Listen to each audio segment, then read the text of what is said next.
So now that we have considered the constraints in terms of our tooling and the machine that we're working with, we have designed our part in Inventor, and the goal is to create an actual tool path for this. But once you've got that, something like what I've got here, you're ready to set this up so that we can start preparing to generate a tool path. So the first thing I want to point out about what I have drawn here is that you can see I'm creating like the base of a container, and I even have down here the lid that is going to work with that container, and I have set those off on this weird little lip. So I want to explain to you why I included that lip.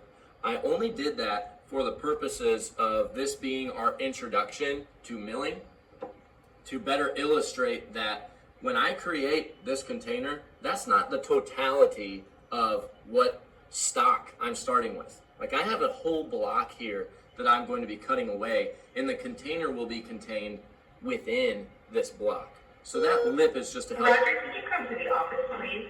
Thank you.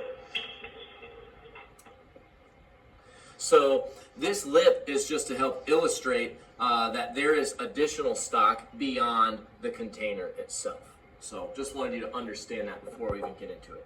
So if you want to slide over here and look at the screen with me, we're going to start clicking our way through this and help you understand how do I even set up like the setup in CAM for my toolpath.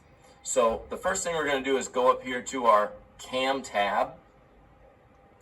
And pretty much everything we need is going to be housed within this for generating our toolpath. And we're going to click this setup option. So notice right there, it's dropping a box around this. This is where we need to define like what are the dimensions of our stock here, so it actually understands like, well, how big a block am I working within here? What even is this thing? Because it doesn't know any more than what we tell it. So I'm going to go over here to my little stock icon under the setup tab, and I am going to choose what kind of mode I want to work in. So I do not want a relative size box. I want a fixed size box. This is going to allow me to type in, well, how wide is it, how like one way and the other, and then how deep is the block. So I can see here that it's already good where I want it in terms of x-axis, because I have 3 inches here and there's 3 there. But I notice, wait a minute, it's saying my y is 2. Well, that's not correct. My y is actually 3. So I'm going to go in here. I'm going to change that. And my height is not 3 inches. My height is 2 inches. Okay, so I type that in there. And then all of a sudden, oh my gosh, what's going on here? Everything looks crazy. It doesn't look like it lines up anymore. That's okay. This is nothing to worry about. This is all just part of the process. It's because when I drew this thing in my XY plane, it's not oriented the same way as my stock currently is. We're going to fix that next. Okay, so we're going to go to our setup tab here to change that orientation. And then here where it says orientation, we are going to select our X and Y axes. You can do this any number of ways, like you can do set Z axis, Y axis, Z, Y. We're going to just do X, Y. Okay, and then we are going to set the axis to the front side and have the arrow point toward the rest of the block by clicking these axes here. So first, let me set my x-axis. Notice that that's what's already highlighted. So I'm going to choose this line and say, that's my x-axis. And then I'm going to come over here and say, I would also like to now set my y-axis. And I'm going to click this little lip. Ta-da!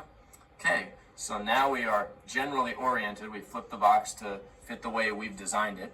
So everything's happy along that way, but we still ultimately need to make sure that we've got our origin set up the way that it needs to be. Okay, this is where I'm going to let you, Mr. Monroy, explain a few things, because I think you'll do a better job explaining this than I would. And I'm going to click along with what you say. Okay, so ultimately we want to get our origin point defined on this back edge that we're going to have our solid jaw on. But you know, in a coordinate system, if this is the front of our vise, our X positive needs to be pointing this way, and our Y positive needs to be pointing this way, where it's currently pointing this way. So what we're going to do is we're going to flip our X, and you can see it's pointing that way now, and we're going to flip our Y, and now that our Y is pointed the way we want, and our X is pointed the way we want, and our Z is pointing up. So now we're going to go right down here to our origin, and we have stock point here ready to go. And when we click that, it's going to bring up all of our dots that we can select our origin point. So we're going to make our origin point this top left corner on our solid, where our solid jaw is, and you're going to see our origin of our XYZ snap to that point. And all I have to do is click it.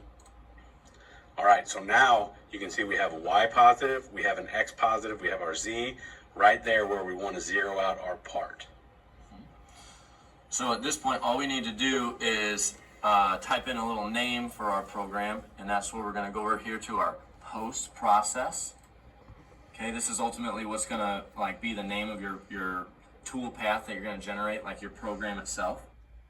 We just need to type in a name, so we need to be sure to include numbers in the program name number thing up here. And so you can choose what those want to be. Just make it something that you'll remember. My favorite number is 3. It's got to be 4 digits, so I'm just going to type in 4 3s. Super fun. And I can now click OK at the bottom left of the screen, and our setup is ready. We are now prepared to establish a toolpath.